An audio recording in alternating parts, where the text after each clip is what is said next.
Hey everyone, welcome to Curtin Call. I'm Kevin Curtin. I'm here today with some very special guests. Now, these guys right here, it really is an honor. These guys helped create and shape the sound that we know today as the Billy Joel sound. And without these guys, who knows what we would have had. And he's so full of shit. No, you know what? I'll be honest with you. I recently watched an interview where even Billy himself said that without you guys, who knows what the sound would have been. So, it really is an honor. And without further ado, I just want to introduce everyone here. So we have Richie Cannata, we have DeVitto, who's been on the show, and Russell Javors, and they make up the legendary Lords of 52nd Street. So guys, thank you everyone for being on the show. Thank you. Appreciate it. That's it. That was it. Thank you. That was so good. That's it. We're all done. So, wow, it was quick. So anyway, let's get it started. Take me back. I recently saw online that you said you had some stories about the Caribou Ranch. So can you take me back to '76?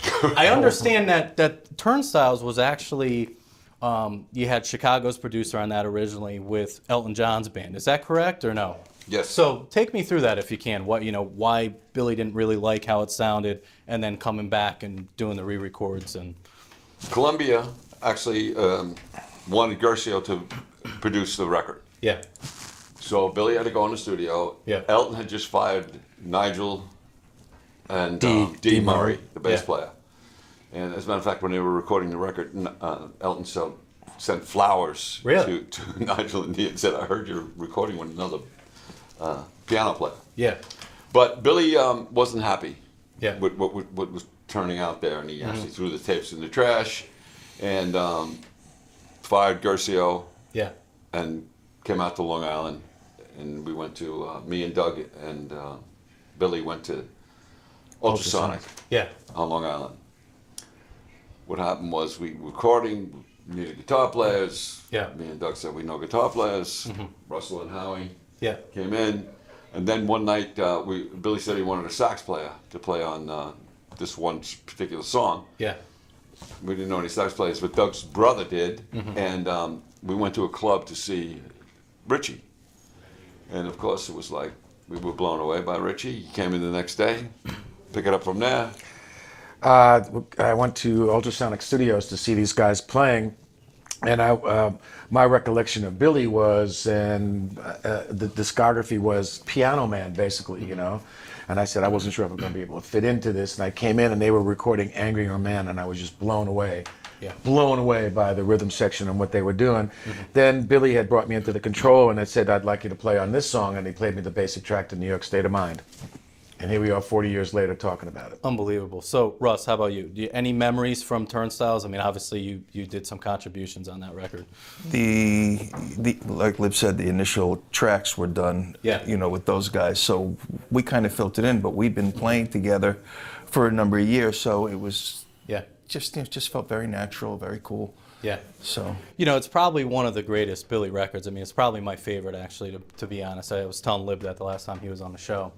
It's just I know Phil wasn't there at that point, but it just has a great quality to it, even without Phil being there. It was one of those things we all first had all met. Yeah. So we're all really loving the fact that it was just a real great bond. Yeah. And the music was fantastic, and Billy was definitely dogmatic about doing it his way, and picked his players, and we went ahead and did it that way. It's funny, even up to the time of my end with Billy, the tour was always Turnstiles heavy. Most of the songs in the set were from Turnstiles. Yeah. New York State of Mind, Summer Highland Falls, Angry Young Man, All you want to do is Miami dance. 2017. What you want to do is dance. All you want to do is dance right now. Yeah. What do you remember about any of the sessions kind of stand out to you? Just as far as, I know we're going back quite a way. Yeah, but any kind of fun memories or funny wasn't that stories the one from we were trying to get the beat on his belly? But on his belly, Yeah. Angry Man. We were listening to the basic track, and Billy was going like this. I want something like this on it. Yeah. And we said, okay. Yeah. We laid him down on a chair, mic'd him up, and I did that on his chest. Great. So, you know, For me, which is Yeah. interesting, Please. is that the basic tracks were done on 16 track in Hempstead, and we bumped them up to 24 tracks, Yeah. and took John Bradley, Yes. who was the engineer back then at Ultrasonic Studios, to Yeah. Caribou Ranch. Then I played all my parts there, and Billy sang all his vocals there. interesting. So it was kind of a combination, and it was totally a different vibe from Hempstead, Long Island, Yeah, if you know yeah. Long Island, Sure, yeah. to Caribou Ranch, where there's actually caribou Right. there. You know, Yeah. we joked about not being able to smell a bus or hear a siren Yeah. for the week or two that we were there. I'm not sure Or how long we were breathe. there. Yeah, Oh, what it was was that also studio high like? up. Because obviously it's burned down now. I don't think it exists anymore. But what was that studio like? Was it cool? Was it? It was very cool. It was a barn. It was great. Yeah. basically a barn, and we did have oxygen tanks up there. I Yeah. remember doing that a little bit, but Yeah. we had a lot of fun. A lot of fun. Lot of fun. Yeah. A lot of fun. So take me through, you know, I was watching before we came here, I was watching a Phil Ramone interview actually, matter of fact, before I came here today. And he was talking about, you know, The Stranger, you know, when he got introduced to Billy and kind of, you know, got into the mix of things. What do you remember about, you know, first meeting Phil and kind of being in the studio for the first time with Billy and Phil and the whole band, kind of, you know, before everything started getting going? I've got something. You go first. Well, Phil came to see us at Carnegie Hall. Carnegie Hall. Yeah. Yeah. And he liked what he saw. I think that the thing he said was he liked the rawness of how we played, the energy. Yeah. And you just had to tame it to get it on a record, you know? He believed in us. You know, he saw us. I think we were booked there we had 5 nights booked there. He came, I think, first, second night.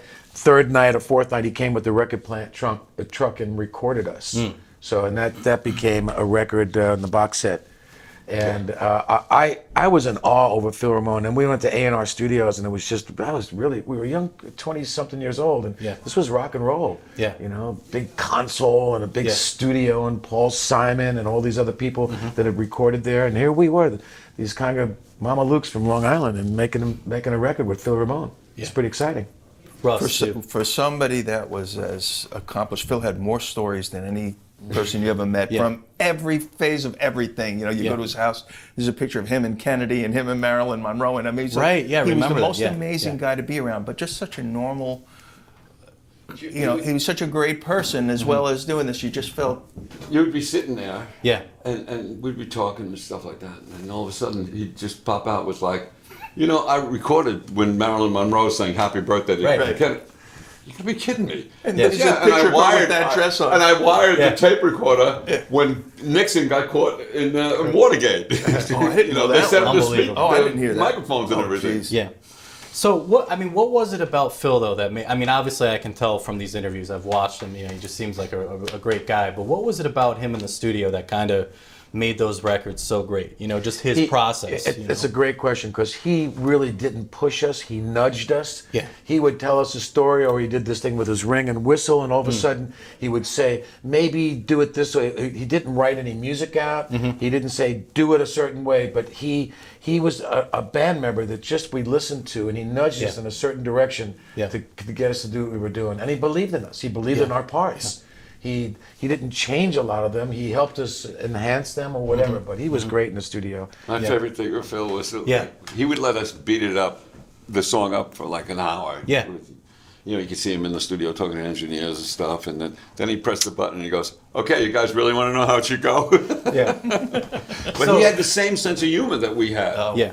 So He was like another member of the band. Oh, basically. absolutely. definitely. Absolutely. Yeah. Definitely. So what about don't worry about what That about sounds silent. yeah, it's all good. It's all good. What is that? It's a little vibration, no worries. It But, feels um, nice. Train's coming through. It feels yeah, nice. So anyway, what were we talking about? Phil Phil Ramone. Ramone So was so The Stranger. Getting back to The Stranger. Any memories from those sessions in terms of, you know, was there a song you remember more than another recording, or just the inception, watching Billy write something and kind of coming all together? And you know, is there any kind of one song or a couple songs that you remember? You know what's interesting? The Stranger was actually put together on the road. A lot of those songs were put together On the road, We were yeah. already playing the road. That's what turned Phil on when he came Yeah. to see us. So it was a matter of that capturing what you said before, Lib, capturing our rawness Yeah. that he saw on stage in the studio. Yeah. So we set up everything. There was guitars and keyboards, and Yeah. I was in a booth with saxophone set up, and it was all one take stuff. Yeah, unbelievable. But he let us do that. You know, and Billy's his mantra at that time was "Love me, love my band." If you've not heard that, Right. Yeah. You know. Yeah. And that's what made those records. And I understand that that George Martin actually came to Billy and said, "Hey, I want to produce this album," and he said, "But I don't want to have the band." Yeah. And Billy said, "You take the band, or you know, or I'm not going to do it." And that's what ended up having Phil come in, and Right. He did. that's pretty interesting, you know. And it's a testament to you guys and your playing. Do And you think you made the right decision? I do. As a matter of fact, I read something that George actually. So do I. He wrote a letter, I guess, to Billy saying, you know, you definitely made the right decision. So There was a was more- party in London, Yeah. and I guess Billy didn't want to sit at the same table with Yeah. George Martin, so I sat next to him. Really? At the party, and Yeah. he said, "Oh, that was the biggest mistake I ever made." get out of here. He said to me, "Wow." But it was the greatest decision for us because Phil was Yeah. one of us. He was Yeah. a New York guy. He loved the Yankees. He ordered the right Chinese food for us. He Yeah. knew. He just knew. Yeah. He was one of us. Yeah.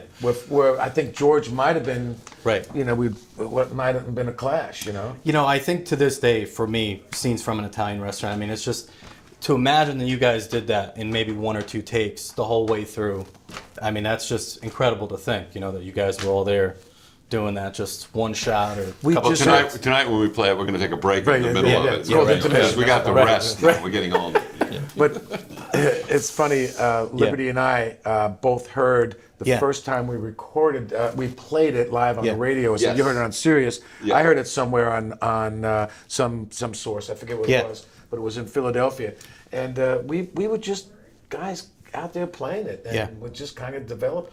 And was anyone with Doug when he was recording the Corvette on the tailpipe for Moving were. Out? Were you driving with him Yeah, that day? Russell had given me a Panasonic Yeah. cassette player Yeah. And he was just peeling that out had all a over the place. microphone with a wire. A condenser mic built into it. Yeah, so I taped that microphone to his back bumper, Yeah. and we just rode all around Northport. Yeah. And he would stop at a stop sign and then you know, just to get the sound. Yeah. Do you remember what color Corvette? Yeah, it was maroon. Maroon, With yeah. beige interior. And Yeah. oddly, tonight you will hear that we have a sample of that. You do? Yeah, and Nice. we will play that tonight. Nice. I think I Nice. still have the whole cassette somewhere. So, Really? Yeah. guys, moving on 52nd Street, you know, and I want to talk about Doug, you know, because we can't forget about Doug, right? No, and never, and never. the great playing that he contributed, right? Especially My Life. I think that's probably one of my favorite bass lines from Doug. You know, Wow. kind of curious from you guys, what's you know maybe one of your favorite contributions from Doug when it comes to, you know, just his bass lines on the records. I have a ton.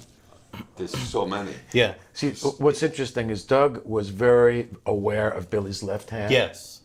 And he enhanced a lot of those great parts because doom, doom, doom, doom, Yeah, doom. That yeah. was Billy on piano. And then Right. Doug, stiletto.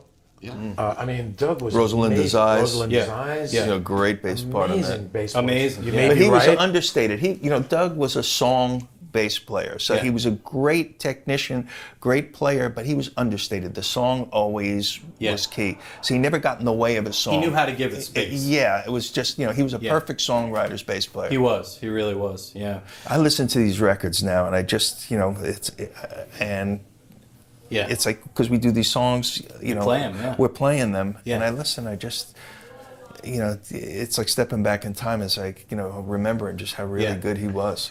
Oh yeah. Here's absolutely. something for your show that you'd be interested in. Yeah. Doug's bass Yeah. was given to Liberty by the Stegmeyer family. Yes. Liberty has kind of brought it to our band, and our bass player Malcolm uses his bass That's every great. night.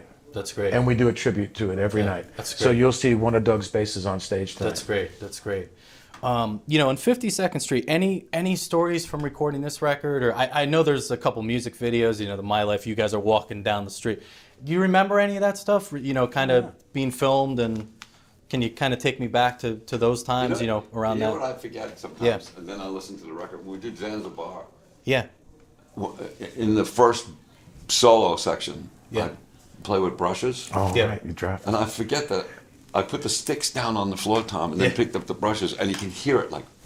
Really? You can hear it. Yeah. Yeah. I Interesting. forgot that I did that. Yeah. And I think that's a tribute to making great records, and Phil Ramone being a great producer, like Quincy Jones with Michael Jackson, listening to leaving all that stuff. Now with these producers, they truncate everything, they clean up everything, everything's to a grid, no breaths in front of voices and stuff. But that's a classic thing. And Billy has a lot of moans and groans in a lot of the music too. Yeah, he does. You hear it, and Half a Mile Away, he does some. By the way, what does he say at the end of Moving Out, or not Moving Out? My Life. It was Japanese. Says something about like Bazzuto or Rizzuto or something. What does he say at the end of this? Just making like he's talking in Japanese. Pigeon Japanese. Yeah. Interesting. I always wondered what he was saying at And the then end of that. Say Goodbye to Hollywood, DeVitto. Yeah, he says, "Where's the where you going?" DeVitto, where you going? And then he went to the bathroom, I guess, or something like that. He told me last time. Yeah. So what about I didn't know that. what about Glass Houses? I mean, you guys really rocked it up when it came to Glass Houses. I mean, did you know Billy was going to come with a rocker? Meaning an album that was really just going to rock out, and you guys were going to. The interesting thing is Billy would come in with one album and say, "Okay, don't even think about playing this live. Yeah. What do you think the song needs?" Yeah. With Glass Houses, he was like, we want to be a bar band on this record. Yeah. As a matter of fact, we did what? We did You May Be Right, Sometimes with Fantasy, and one other one live before we actually recorded them. Still Rock and Roll to Me. Did you do that before? That was later on. Remember you coming running up to me and going, "This is such a great song, Lib. Wait till you hear the song that he just wrote." Do you remember hearing that for the first time? Yeah. Richie came and told me that he had heard it in the studio. I came to the studio and Richie said, "You got to hear this." What was your initial It's gonna reaction be hearing a that for the hit. first time? That was his first number one. Yeah. It was. You chinked all over it, something, didn't you? we were so we were so young And a great sax solo, by the way. Thanks. You know. As a good story, before the sax solo, he said to me, Yeah. "Play something that in 20 years people are going to remember." And I went, "What are you talking about? 20 minutes from that, 20 years." Right. And I remember him saying that. When I first heard that song, I said, I had told you, I said, I can't believe it. This is like another stamp that we got another couple of years worth of being in this business. Yeah. Even You May Be Right. I mean, another great solo, and it's just, And I always wonder, too, how'd you get the sound on your drums like that? Because the drums have a very... Which one, Still Rock and Roll Me? No, on the whole album, Glass Houses. The drums have a very unique kind of sound to the... you guys can The probably... only thing I remember about the drums on Glass Houses was for Still Rock and Roll and Me. Tim Boyer, who was the engineer at the time, said, "Why don't you tune the snare so it just flaps?" Yeah.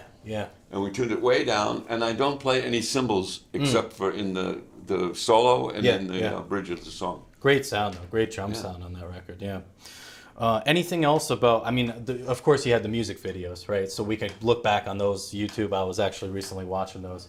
It was just great, Billy in the suit, you guys are rocking out. What do you remember about recording any of those music videos? Any memories from... They were just easy and fun. Yeah. There was no hair and makeup. It was just just had fun. Yeah. And I think Billy, correct me on this, but I think Billy did a lot of the vocals live in the videos. Yes, he did. Right? Yep. Really? Yeah. Those tracks and live vocals, Yeah.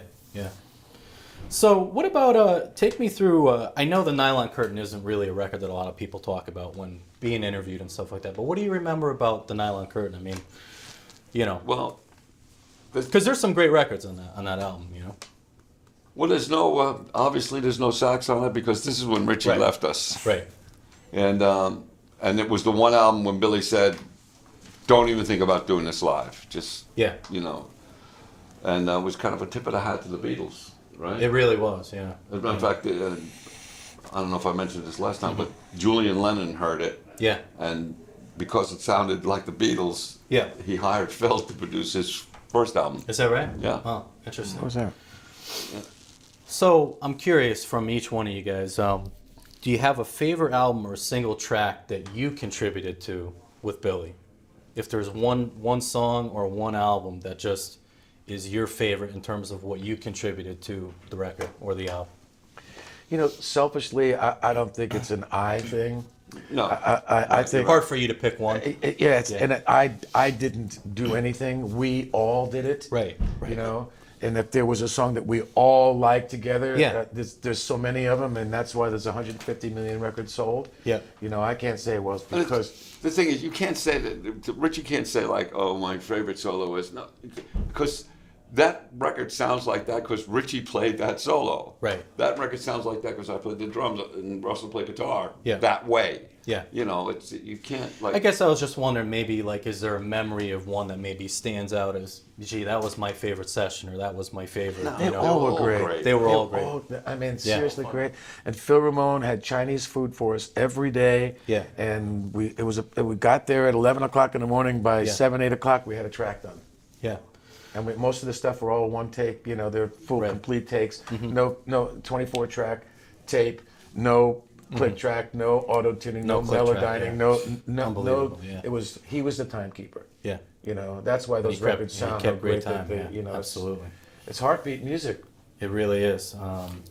You know, a lot of those songs grew up on the road because we would go in and record, and usually Phil, if it started feeling right, he's rolling the tapes. But a lot of those things were the first things that came out of our heads on those records, and then you really figured them out on the road. Remember looking through it, when we do the take. Yeah.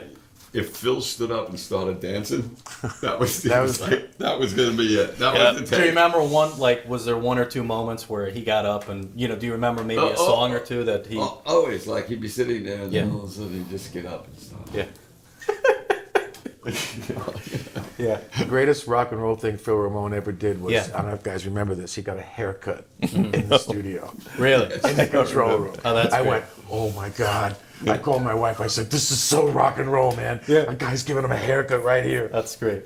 That's great. And I said it wasn't a cell phone, it was a black phone that I dialed. Oh, hi, honey. So you guys obviously are doing a lot of shows now. What shows are coming up that people can go check out? Our audience, people around the world or in the country maybe, where can they go check out your next few shows? Andy! We need Andy.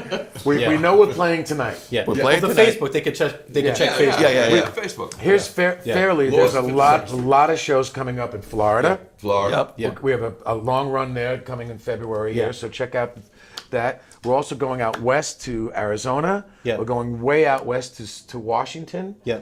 And I think there might be a Vegas date in there they're working on. Yeah. Then we come back, we do a bunch of tri-state again coming up. A big one that we're doing May 17th at the Space in Westbury. Nice. We're doing 4th of July in Glen Cove. We're doing July 3rd up in Rochester. Yeah. So we're hitting a lot of different areas. Nice. The other thing I was going to mention too, or ask you guys, any plans on recording anything coming up, or I mean, you know, would you guys get back in the studio? And Well, we're still looking for a studio. Yeah. Here's what I was going to bring forth to the guys today. We don't have to record unless we did a solo. An original music thing. And that's not going to happen for what we're doing right now. For me, we've already crossed that bridge, and that ship has sailed. We've have the hit records. We have to play them. What I would like to do with the guys is that I would like to get them. And I was going to talk to them about today. Get them in the studio, in my studio, and record us doing something very impromptu. Yeah. One of our songs that we've done, just to get it in the studio. That would be great.